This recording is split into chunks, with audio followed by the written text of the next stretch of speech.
Hey guys, Chance Williams here. So today I was bored. I thought I'd come in and take care of another issue I got. It's called a warranty repair, and nobody likes to do warranty repairs. And so this is going to be one of those, do I do a charge or do I not do a charge? And the reason I say that is there's a little bit of history on this car right here. So this had an electric water pump failure. Now this is the second one in less than a year and 5 months or a year and 7 months. Now we installed one way back then, so the issue was it failed. Now we have one right here, as you can see. This is the one that I took off. Now the 20781, or excuse me, 2A701. Let's look at this code. I'll show you this particular code. This particular code right here, 20A701, actually showed up, and it's talking about the basically RPM rotation is tolerance is not met. Inside this pump, it's actually locked up, and I'm gonna tell you why it's locked up. But before I do that, if you do get that particular code, I do highly suggest you can check your powers and grounds here, and you can also use a scope to see if it's being commanded on and off. Square wave pattern somewhere between 7 and 12 volts on and off, I think. But anyway, this thing bolts in just like this, right?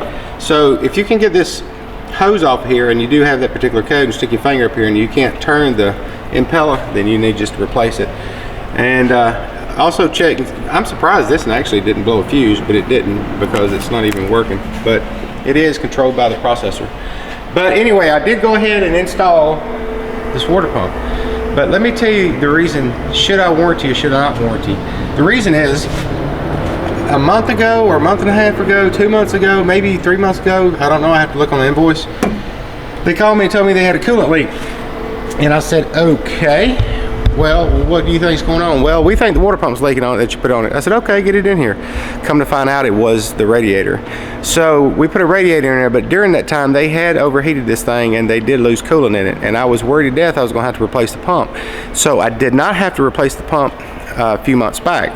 With that being said, my circumstances here are, yes, I will warranty, because this is a really good customer of mine. It means more to me than anything. If it had been another customer, I'd probably have to raise my eyebrow and think about it, because it'd be something I don't never see. But these people right here are real good folks in the town, and I always try to take care of them. And I try to take care of anybody as long as you do business with me. But anyway, besides that, I've already got the pump installed. I'm doing the bleed procedure on this thing. It's probably just about done. The RPM right now is 0.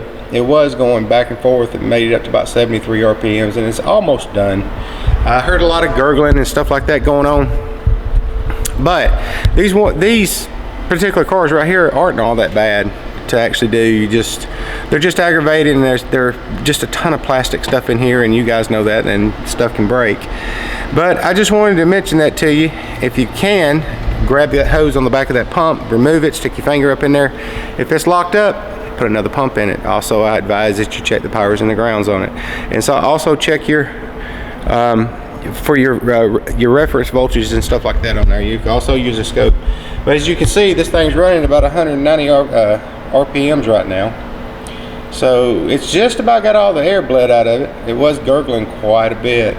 Please make sure you do this procedure after the water pump is completed. If you do not do the procedure after the water pump is completed, then you're in for failure again. So on this one right here, it's really simple. You turn your high beams on, or excuse me, your low beams on. As soon as you turn your low beams on, turn your heat to high, hit your AC max button, or excuse me, auto button, and some of them have a comfort button that you hit them too. Hold the accelerator pedal down for like 10 seconds, and then the procedure starts. And you use your scanner, of course, and it goes through it and lets you check and see if everything's functioning and working. So I also used a vacuum tool to pull a vacuum on this thing and fill it up. Even though I did that, it still had air in it. I do not trust my vacuum gauge 100%. Even after I get through with them, I always let them run with a jug on it. You know, those little jugs that you set on top. I think I got the adapter for that one, which works pretty well. All right, guys. In the meantime, y'all take care and have a wonderful, Merry Christmas and a happy New Year. Take care of yourself.